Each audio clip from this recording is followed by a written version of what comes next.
Latest football news, engaging debates, and fascinating opinions. Pitchside Talk on IO Radio. Yes, you heard that right. That is Pitchside Talk. Back here on IO Radio for another week of football news, really. And who am I joined by today? You with me, Piers? And me, Dan.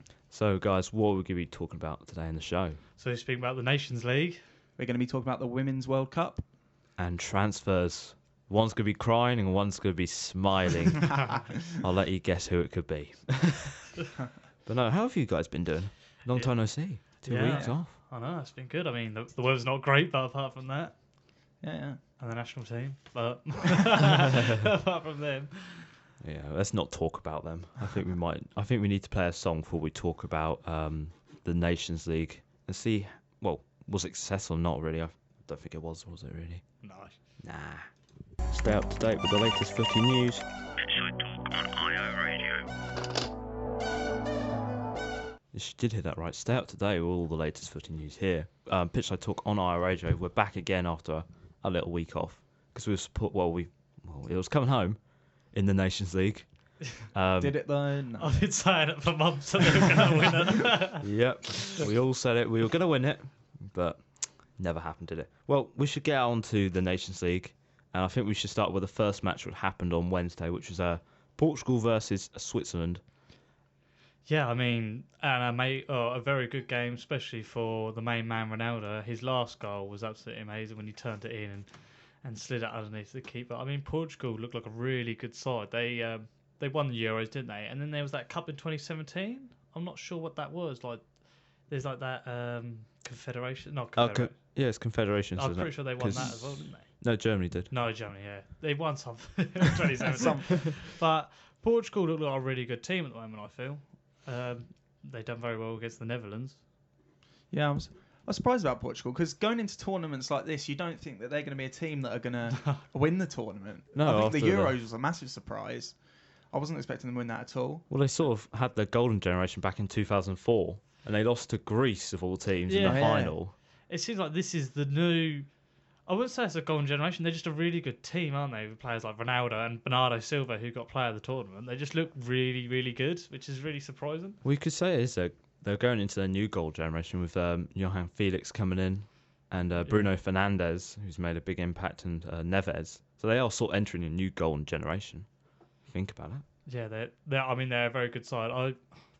I thought that would be a test for England, but I would have thought if they got through the Netherlands that England would have beaten them. But seeing how they played, they seem like such a strong side that coming into the Euros again, I'd have them as one of the favourites. Really? Yeah, I think I agree with you there. No. Because, the way they've improved their team, because maybe was it 2010? Did they make it through the group stages? I can't remember. But I know 2014 they didn't make out the group. No, 2014. So they weren't always I'll have a little look.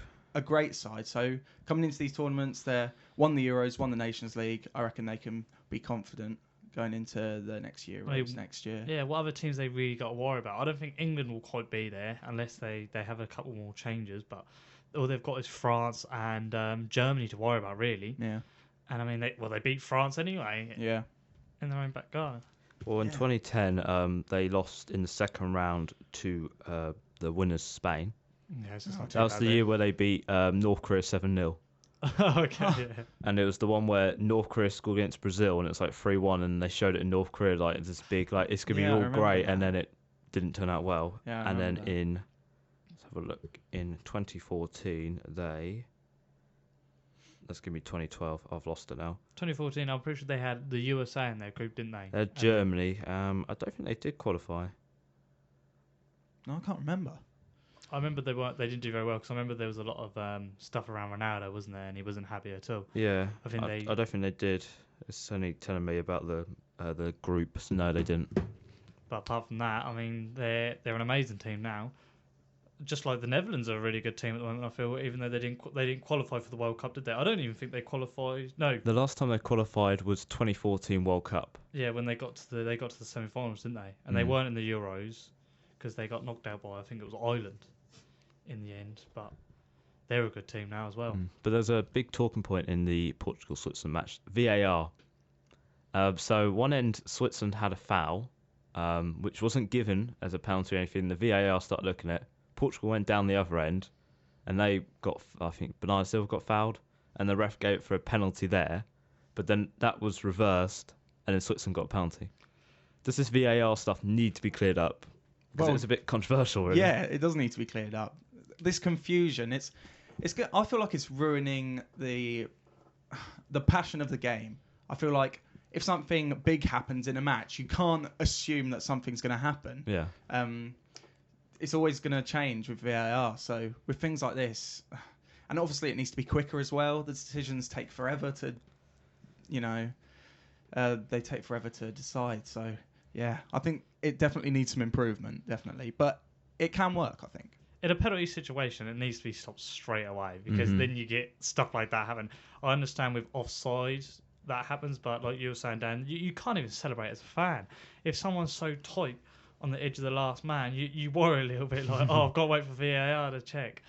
So when it's a foul, I think it should be brought back straight away. But if they're on the attack and say it's an offside or a slight foul, then you can let play go on. But VAR, I mean, it's still in an early stage, I guess. Yeah, I think it's the first time I've seen it being used in the Nations League.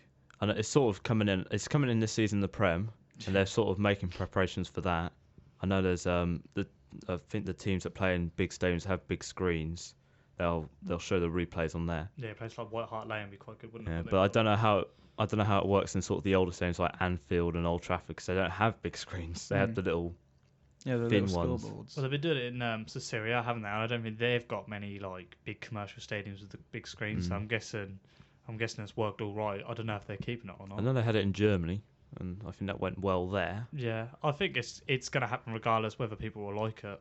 I feel now they've started it, that'll be it. Well, shall we move on to Thursday's nightmare game for John Stones and Gareth Southgate and everybody? How did it go so wrong? We were winning 1-0 against the Netherlands through a penalty, quite a clear-cut penalty, and it just finished 3-1 on extra time. What went just wrong? It's a difficult one because we played pretty poorly in this game. Yeah. Actually, I don't think we deserved it when we went 1-0 up. Oh, really? It was, yeah, I guess. So it's a hard one. I just think there's too many defensive mistakes in that England side, and obviously you saw it with what John Stones did. And after that, I think the confidence went, and we just crumbled.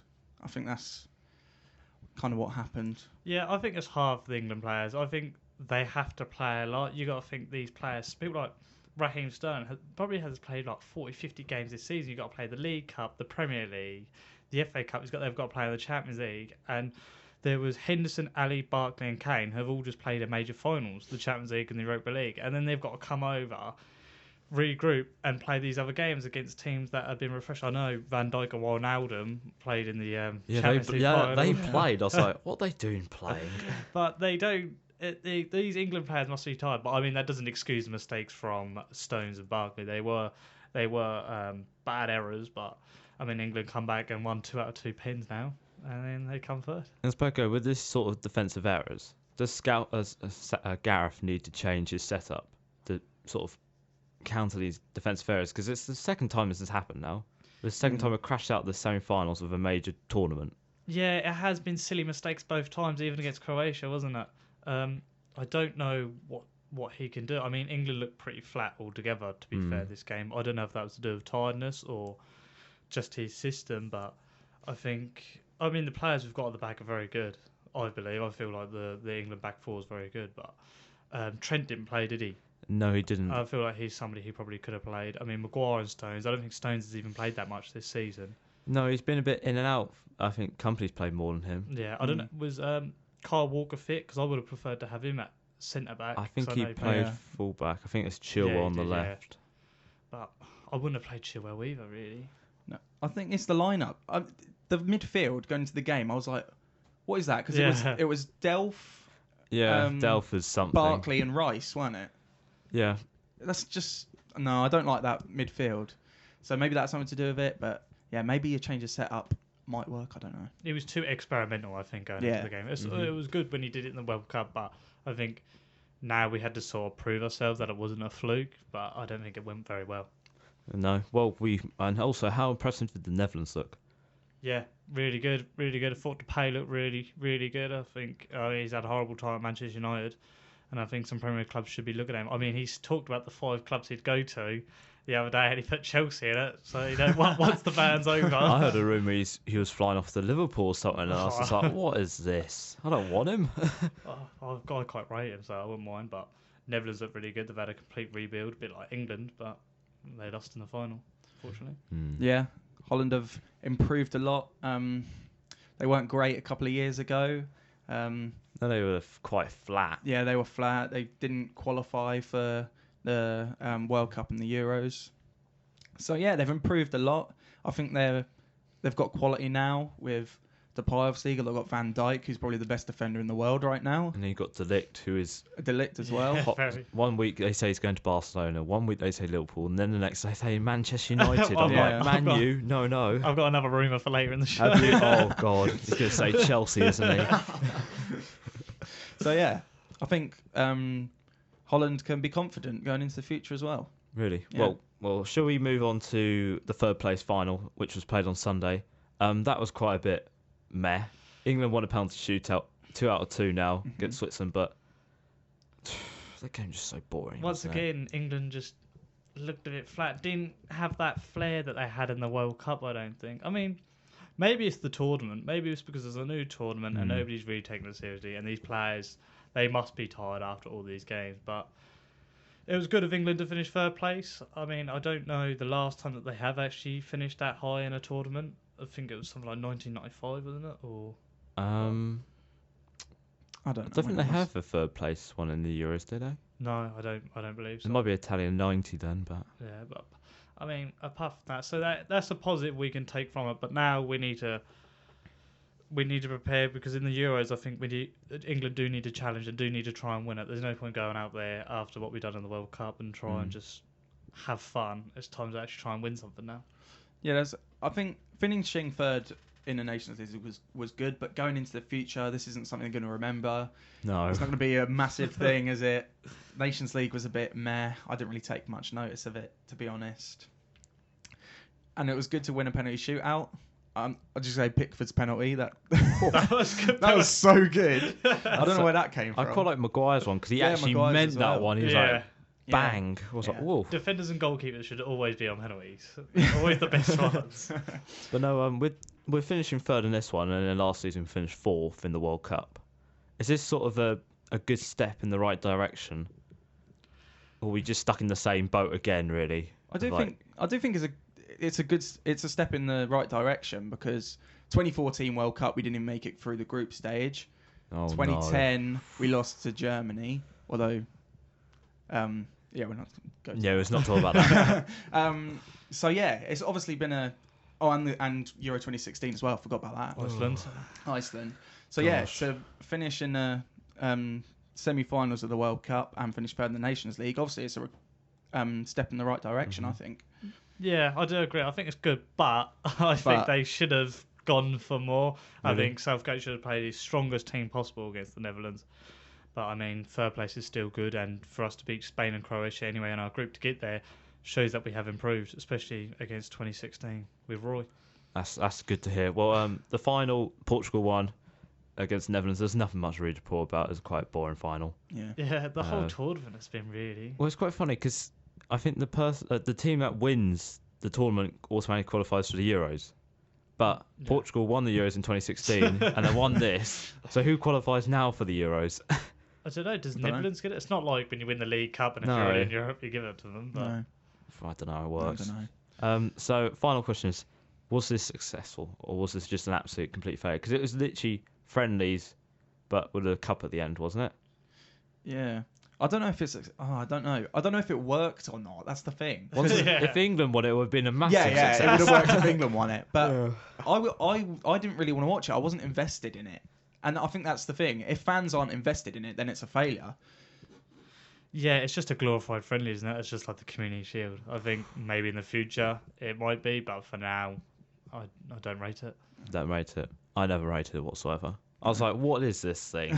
So is England lost? I was like, just throw it away. It'd be like the World Cup, just throw it away. No one cares. So when we come back, we're going to be talking about the Ladies World Cup, about England, what happened last night with the USA against Thailand. Yeah, it's going to be an absolute corker. Kicking off opinions on IO Radio. Pitchside Talk on IO Radio. Yes, that is right. Pitchside Talk is one of our own here on IO Radio. And welcome back. And we're now going to be talking about the Ladies World Cup, which started on Friday. Yeah. I think we should start off with France. How good did they look against South Korea? They are the host nation. Talking about here. Yeah, I was very surprised. I mean, they won 4-0, didn't they? I believe. Yes. France. They looked very, very good. The goals they scored were very good goals. I mean, France actually looked like a very, very good team. I don't know too much about women's football. I watched a little bit in 2015, but I think since then women's football has really blown up. Especially, also there's lots of social media pages when, like, during the season in the Women's Champions League, they were talking about it. So women's football's definitely blown up, and I think it was good to watch. And the stadiums look pretty full. Yeah, this is the first time I've been watching women's football. Haven't really done it before, so I don't know how good the teams are, but France looked really good against South Korea. Some of their goals are brilliant. I know they're one of the favourites because they're the host nation. So yeah, it's looking good for France, I think. But I was just thinking about this. Actually reminds me. Remember when France were favourites and they were the host nations in Euro 2016? Oh yeah. We all remember how that ended. Don't see that sort of ending for this team here. Look quite strong, could make it all the way to the final. Yeah, I think they would. I think definitely it'll be between France and USA will definitely probably be the favourites. I know I would have said Japan, but they drew against Argentina in their group game. So it looks like it's set up to be a very, very interesting World Cup. I think we've got a couple of games live now. Yeah, we have. I don't know what the game is like. Nigeria and South Korea. South Korea. That's currently 0-0 at the moment. And Germany and Spain are playing tonight. So the groups, I feel like compared to men's football, the women's teams are more even. Like you wouldn't say, oh, that team's going to easily win. I think they're more closer games, which makes it a little bit more exciting. To be fair. Yeah, and not from people that don't know too much. It's quite like, oh, something new. Yeah. I think, we'll move on to what happened last night. We will leave England to last. We'll move on to what happened last night. United States versus Thailand. Who wants to announce what the score was? All right. Everyone, I'll say what it was at halftime. It was 3-0. Yeah. What happened at 90 minutes? it ended USA 13, Thailand 0. Yeah. This has broken all records. Yeah. I think it's the most goals scored in one World Cup game. Most scored by one player. Alex Morgan got 5 goals. Crazy. That is actually the women's USA team have scored more goals in one game than the men's have in the last 3 World Cups. Really? They only scored 12 goals. I mean, but 13 goals is a really ridiculous amount to score in a World Cup. But I mean, USA, they are the champions, so I guess they've got to prove. Yeah. It's quite impressive. 40 shots and 20 on target. I mean, That's mad, isn't it? that looks like a game of FIFA, don't it? Yeah. It does, Well, but a lot of people call us a little bit disrespectful because after every goal they scored, even though it was like +10, they celebrated each one. wow. What are your thoughts on that? Is that sort of right to be doing that? Oh, I don't know, really. I guess in the moment, you're winning by however many. Yeah. You're going to celebrate, aren't you? I don't know. I wouldn't say it's disrespectful. No. Nah. I don't know, though. I think it's a little bit of an unwritten rule, isn't it? I think maybe after 5, you don't need to go screaming and doing knee slides down the touchline. But I mean, you're winning the game. Why should you? I mean, in some ways, why should you respect the other team if you're the champions? You want to prove who you are. So, I mean, they can do what they want, I guess. Well, it's about go one thing. They won't go out on goal difference, will they? if you think about it. But no, they look quite impressive. Them all the way to the final. Yeah, 100%. I mean, I don't know too much about it, but I would say them, maybe France. France would go Maybe for Germany as well. I know they only beat China 1-0 and it wasn't Yeah. a great game, but I think they're one of the favourites as well. Also, Netherlands, they're the Netherlands Euro as well. champions. They only won 1-0 as well against New Zealand. Yeah. Yeah, they look really good. Even teams like New Zealand and Australia don't look too bad compared to when they play men's football to women's. They all look quite good. I think even Sweden, who are in the same group as USA, they play well. Italy, they're all teams that will probably do well. And I think once the teams get out of the group, I think a lot of people will start watching it, especially when it comes to the last few stages. Yeah, I think that's where all the sort of people come out. But should we talk about England's first game against Scotland? Scotland, their first time ever in the World Cup. It finished 2-1 to England, but this game sort of has broken viewing records all over the UK. 6.1 million people watched it. I think it peaked to that, beating the previous record of 4 million, which was 2 years ago. I think it's England versus Netherlands in the semi-finals of the Euros. How good is this for football, for ladies football over here? This is groundbreaking stuff. Yeah, it is. It's brilliant to see it being more accepted now. Because it's kind of blown up now, hasn't it? I think after 2015, it sort of has gone. Because before that, you didn't really talk about it, did you? Not trying to be, Yeah. But that's the truth. So to see it, blow up like this is a great thing. And I think it's going to get more and more popular as time goes on. And yeah, I'm really happy to see this happening. Yeah, I think the more popular it gets, the better quality the football will and the football, because the stadiums they play in, even like in the leagues, they aren't amazing, are they? So I think with more people watching, 6.1 million people is a lot. It is a lot. That's like over another 2 million people watching it from last time. Obviously, it was a derby between England and Scotland, but I think it's really good for women's football, and I think by the time the next World Cup comes, those figures might have doubled. Really?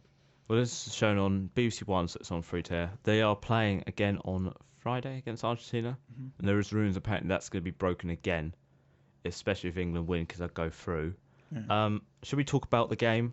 It was quite a good game, actually. Yeah, Finished VAR, 2-1. wasn't it? Yeah. Yes, VAR. That was causing a bit of controversy in itself, really. Does VAR need to be quicker when it makes decisions? Because there was a handball, and it took quite a long time for them to go, or maybe we might look at that. Does that need to be changed, the speed of VAR, to keep up with the game? Yeah, it always takes about 2-3 minutes, doesn't it? The Lingard one the other night took 3 minutes to come through. I think refs need to see it, and I think it was a blatant, not a blatant handball, but the arm was in an unnatural position, so I think it was definitely a penalty. And I think refs need to just, especially they're all high class refs, they need to see it straight away and go, right, that's it. And then Yeah. I didn't actually realise that there was any handball. I was just watching, and then they said there was going to be a VAR, and I was like, I didn't know. So yeah, it took quite a while for them to do it. So I think that's something that they need to improve on. Obviously, the refs need to see stuff like this. It probably weren't obvious to the eye, but yeah, they need to improve the timing of VAR, I think. Well, I think it's quite obvious to Frank Kirby, who put the ball in. Yeah. She noticed it straight away and was moaning for a good old minute or so until they went, maybe we might look at it. So what happens with VAR? They should have somebody watching it. But they do. They have a VAR referee in the truck. But surely and then they by the talk to the ref. time the ref's blown it, goes, right, let's have a look. They should have the VAR, and straight away they should go, right, that is a penalty. Well, they talk to him in the ear. Yeah. But then they take their time as well because they're a professional referee. And then sometimes they say, it is. Or the ref will go, I want to look at that myself. So that makes you think, what's the point of the people? Yeah, that's what I in mean the as truck? well. Yeah. I don't know if it... Because if the ref always needs their opinion, then what's the point? The same here. I think they have the main ref, and then they have 4 other people, assistants. Yeah. Which I've never really understood. Why you need assistants. But I've they seen do. VAR in other sports like rugby, and I sometimes watch ice hockey as well. They do it basically immediately. Yeah. They see it immediately. That's huge in And rugby, isn't it? Yeah, it doesn't take long at all. But I don't know what it is about. I guess they do it differently in football to what they do in rugby. Yeah, well, rugby, they have the cam, don't they? They have the little cam, and you hear all the audio and that, so the players don't swear and that. Do they do that in league rugby as well, though, or is it just in national? I don't know. I don't watch league rugby. No, so. yeah. I've only seen it in the World Cup. So yeah, but that I think maybe they should employ something. Maybe in the World Cup, probably not in the Premier League. I couldn't see that working, that sort of cam thing. But maybe in world tournaments and like that, they probably could get away with it. Possibly. What about England's chances in this World Cup. Are they looking like they could get all the way quite deep into the tournament, especially with Phil Neville? It's his first time being at a World Cup. He's never been it as a player. Had That's the wa- something crazy. He's brought the waistcoat out, hasn't he? Yeah, his first ever tournament with England. What are their chances? Is it good? Is it coming home? I need to know. I don't think so. I think the teams that I've seen that have been good at the moment have whitewashed teams, like you're saying, France. Even though Germany won slightly, it was probably thanks to the Chinese goalkeeper. She done very well. Whereas with England, I think they're a good side, but I don't think they'll be able to win it. No, I don't think so either. I agree. I think there's teams in the World Cup that have got more quality than England. I can see them going far, but winning it, I think that's going to be a difficult task. Maybe next year, or Maybe whenever the maybe next next tournament tournament. is. If Phil Neville's still in his job, that's his first ever management job, you know. That's crazy, isn't it? Yeah, it is. I remember when he got appointed, it was a bit controversial, wasn't it? Yeah, Over it's a some funny one. tweets in the past. Yeah. We won't talk about them. Well, so England's chances not looking good, but you know, other teams look like they're going to be there. Well, when we come back, we're going to be talking about transfers. This is where I'm going to get my tissue box out for Piers, and for Dan, I don't know what I'm going to give him. The celebrations. Celebration. Yeah, it's looking good for you now. Yeah, it is. Yeah. The best place in Ipswich to hear the latest football debates, Pitchside Talk on IO Radio. Yeah, that is right. This is the best place in Ipswich to hear the latest food debates. And we're actually going to be talking now about transfers. We've had quite a few transfers over the last 2 and a bit weeks. I think we shall start off with Manchester United getting business done, bringing in a very, very big player, Daniel James from Swansea. Very big player. Very big player. Is this a risk by Ollie? Because looking at his stats this season, he's made 33 appearances, scoring 4 times and getting 9 assists. Is this a big risk for him? Because this is £18 million here. It is 100% a risk for him. He played in the Championship last season. I think that's the main thing. He played in the Championship for Swansea, who finished 12th, I think. I think they finished 12th last year. Good question. I'll look it up. So, yeah, it's a massive risk. But is he going to play games for Man United? Because I just don't. This is a really weird transfer. I was not expecting it. They finished 10th. They actually finished 10th. Yeah. So they've done better. I wasn't expecting it. Obviously, he's a good player. There's no doubt about that. But good enough for Man United in the Premier League? I don't know. Yeah, it's a funny one. I agree with that. I don't know, will he actually play for Manchester United? But then it's not like a club like Chelsea or Man City, is it? So maybe he will play. I mean, they've still got Alexis Sanchez on the bench that they still need to use. They still need Yeah. to get their money out of him. But with Man United, they'll be in all the competitions this year. I know one's the Europa League, but it might be a good little signing. I mean, he might be better than Lingard eventually. I mean, how old is Lingard now? He's Oh my god. 27, I want to say 26, 27. He's not I as young think as as people well. think. Everyone, No. he just seems young, looks don't young. he? But he's a good player. Obviously, you must have seen him, Daniel James at Portland Road. Did you, Dan? At Yes, all? I did. I can't really remember him, to be honest. But I remember he's lightning quick. He can run down the wing and get past everyone. I think that's why they signed him. Yeah. So, yeah, he's a good player. I mean, But- if you're playing with players like Pogba, Rashford, and Lukaku, that he might become quite a good player. But I wouldn't be surprised if they loan him out, maybe Yeah. back to Swansea or That's to somebody bigger. else. Yeah, I I can see forget, that is this a happening. good move for him? Because the last time they signed a championship player of this magnitude was Wilfried Zaha. And we all know how that ended. Yeah. Is this good for his career, or is this going to be sort of a bit of a hindering block here? Well, I think it could go either way. I think, obviously, he's not going to reject that offer from Man United. No. So he's going to go there, try and break into the first team. And he could do that. I think he's got the quality to do that. If he will, though, I don't know. Because it could go, like you said, like Zaha, where he doesn't get in the United team. He's sent back out on loan every season. And he just goes to a club like Burnley or Crystal Palace or something. So, yeah, I think it could go either way with him. Yeah, I think the worst that can happen in this situation is that he goes out on loan, he doesn't get played, and he ends up at a championship club. But why not take the risk? Because he could be a great player. I mean, Ollie's not stupid. I think he's definitely got an idea in mind of what to do with him, and he'll just probably be a player that he brings in slowly, and he probably will be a nice little player. He's quick, he gets in the box, and why not? Why not take the risk? I mean, I'm sure Man United fans aren't happy because they should be going for world-class players. It seems that they're the club that they say they are. But for him personally, then it's a great sign for him. But for Man United, I don't think it is. No, won't solve all their problems. They've got a lot more problems than that. Okay, well, shall we move on to probably going to be the biggest signing of the transfer window? It's not James Norwood. We'll get to No, him but later. that is the biggest signing this transfer window. though. Okay, over here in Ipswich it is. But in world football then, Eden Hazard has moved to Real Madrid from Chelsea. Going to be apparently 150 million. Is this the right time in his career to move? He's now, was he 28, so he's going to be in his prime. He wants a Ballon d'Or. He wants the big trophies of the Champions League, but every time a Real Madrid player goes over there, they don't win the Champions League, do they? Is this a good move for him? I mean, being non-biased. For him, remember, not for you. Yes. Get your tears out now. Well, personally, no. for Eden Hazard, it's a great move. It's what he's always wanted to do. He wants to play with Zidane. There's no Ronaldo and there's no... I mean, Bale's probably not going to play. So there's no competition for his place in the starting lineup. And Jovetic has just joined. So it's an amazing deal for him. I know the initial price Chelsea are getting is 88 million, which I don't think is great. But with everything going around with Chelsea, they've got to take it. Because if not, he'll just go on a free because he's only got a year left. Well, they signed for 32 million back in 2013, so I think that's quite a decent bit of profit. Won 6 trophies, so it's not bad. But this is definitely the time. I think everybody knew for the last 3 years that he wanted to go, so it wasn't a surprise when he left. But we have still got Christian Pulisic coming in.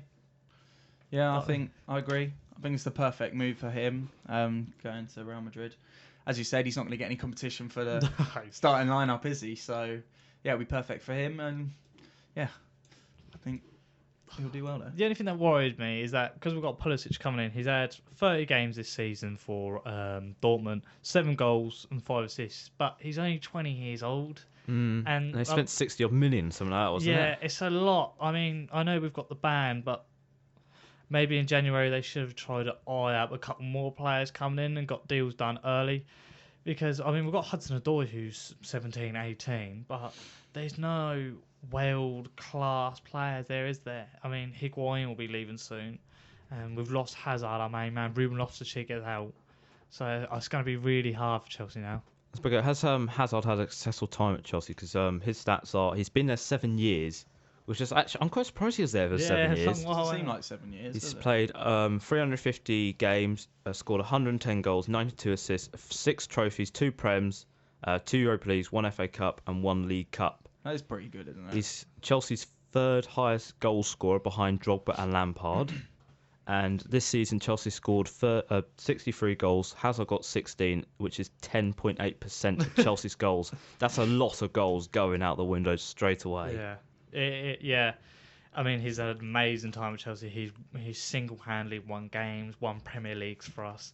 And I think we're really going to miss him, but he was going to go eventually. So I like to think Chelsea had some sort of plan in mind who to bring in. I'm not sure if Pulisic will be able to step up to that role. He might be able to, you don't know, but it's a shame. It is a real shame to have him go. I don't know. I can see the tears in his eyes. I suppose, who do you think is going to replace him? Because there's this, it's the ban. Yeah, they've got the ban this season, haven't they? Yeah, it'll be for all of this season. I know they've appealed it, but I suppose if the ban wasn't there, who do you think would be most likely to come in, or who would you like to see come in? who would I like to see come in? Firstly, I'd like to see the striker situation sorted, but Okay. apart from that, I don't really know who's out there. I like Kingsley Coman, but I don't know if he's really played that much this season. And then, I don't think he has as much. I think he's been more of a super sub. yeah, I wouldn't mind to see Bale come, Mhm. but he's a very injury-prone player, and I don't think he would. I know Chelsea have been linked with Coutinho. I wouldn't want him there. I don't think he's. I mean, he's an all right player, but I don't think he'd be right for Chelsea. But apart from that, I can't think of any standout names, nor names that probably would come to Chelsea at the moment. Okay, well, shall we get on to the most exciting news? So, was it Monday night? Yes. Monday night, very big news coming out of Ipswich Town that James Norwood from Tranmere Rose is joining Finally. on a free transfer. It's Yeah. a typical Ipswich deal. Yeah. 3 years with 12 months optional. Yeah. How excited are you for this? Because he is someone you've been linked with a long time. He Yeah. wasn't going to come. There was sort of talks of him going to Rangers, Championship clubs. Yeah. This must be a pretty big deal because he's come into a team that's not going to be rude, it's not as good as what he's been offered. That's not rude. That's just true. That's just true. Well, I didn't want to offend you. after the last show. Yeah, you offended me last time. Yeah, I'm super excited. This signing is brilliant. We've been screaming out for a goal scorer since Daryl Murphy. Mm-hmm. We still really haven't replaced Daryl Murphy. We were told that we were going to replace him when he left back in 16-17, and finally I think this is the player. He scored 32 in all competitions last year. Yes, he's the most. He's got the most goals out of all 4 leagues in England. He's got more than Aubameyang, Mo Salah, and Mane. Yeah, that's Crazy. So weird. And That he's is crazy. He's come to Ipswich. Yeah, he has. Yeah. That's mad, isn't Crazy, it? isn't it? And I think it's just. I'm surprised that he came here, to be honest, because he's been linked to Championship clubs. I thought he would have definitely gone there. Maybe even stayed at Tranmere because they won the playoffs. So he's still in the same league as his former club. But he said that after he talked to Lambert, he said that we were a Premier League club, which I was a bit confused about. But Lambert must have some plan in mind. He must have told him about that. Yeah. And to sign a player like that, I think I'm so excited. I can't wait. I think he's a very similar player to Joe Garner that we had a couple of seasons ago. Mm-hmm. He gets stuck in, he annoys defenders, and he scores goals. So yeah, I'm very excited. Will he be solving all of Ipswich Town's goal problems? Is this the big question? He's gone from non-league to League 2, now he's in League 1. Will he be that player that they can rely on? He'll get 20 plus this season. I'd say yes, because he's just that type of player. He's basically a magnet to the ball. Yeah. I've seen videos of his goals, and I think he can be that. But saying that, I can see him also getting like 4 goals next season. We're all really excited. It would just be a massive flop. But yeah, I think he can be that player if he has the support. I mean, we signed Judge permanently. We've got Guion Edwards as well, who's good in League 1. So if he's got that support behind him, then I think he could be a great player, and he's be a good goal scorer next year. Well, at Tranmere, he made 180 appearances and scored 90 goals. So that's 1 every 2 games. That's not bad, actually pretty decent. That's a pretty decent record. And also, this season he scored 29 times in 45 appearances in League 2, which is every 140 minutes he scores a goal. Wow. So that's actually pretty decent. Yeah. So does there need to be more coming in, sort of like to bolster the team up? I think so. Defense-wise? I think so. There's still obviously areas that need improving. I think we need another midfielder. We've got quite a lot of midfielders actually, and we've got quite a lot of youngsters coming through. And also I think we need a couple more defenders, probably a new fullback and a new centre back as well. But yeah, I feel like it's looking good for next season. Exciting times. Yeah, if we can sign the right players, I think I'm pretty confident. Would you be happy if they didn't get promoted, but you could see a development in the team like what they've been doing at the moment? I think if we finish in the playoffs and don't go up, yes. Yeah. But if we don't finish in the playoffs, then no, I'm not going to be happy. But yeah, if we see improvement, get in the playoffs, I think I'll be happy with the season. And maybe go again in 2 seasons' time. Yeah. With Mick McCarthy. No, not with Mick McCarthy. That's Don't a mention yes. him, please. Well, I think we should move on to some of the rumours that are floating about. Christian Eriksen to Real Madrid is quite a big one. After he said in the press conference he would like to do something new. Yeah. Does this mean Real Madrid's on the cards? I would think, I don't know why, but I imagine Man City more than Real Madrid. I don't know. I don't think Real Madrid need him. I think they could find younger, better players. But I mean, if they bought him, then I don't know what's going on with financial fair play. But just imagine Hazard and Eriksen both at Real Madrid. That'd That'd be be pretty brilliant good. a combo. So likely to happen, or is this just sort of just dishing around? Yeah, I'd say likely to happen. Likely to happen. Well, what about De Ligt? He's been one week everyone.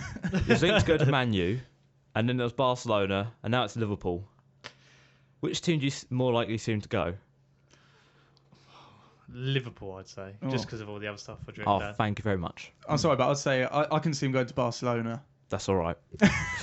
Well, I think apparently he signed a deal there, and then there was this thing that the chief executive said, "Oh no, he hasn't." And apparently, Man U have got him.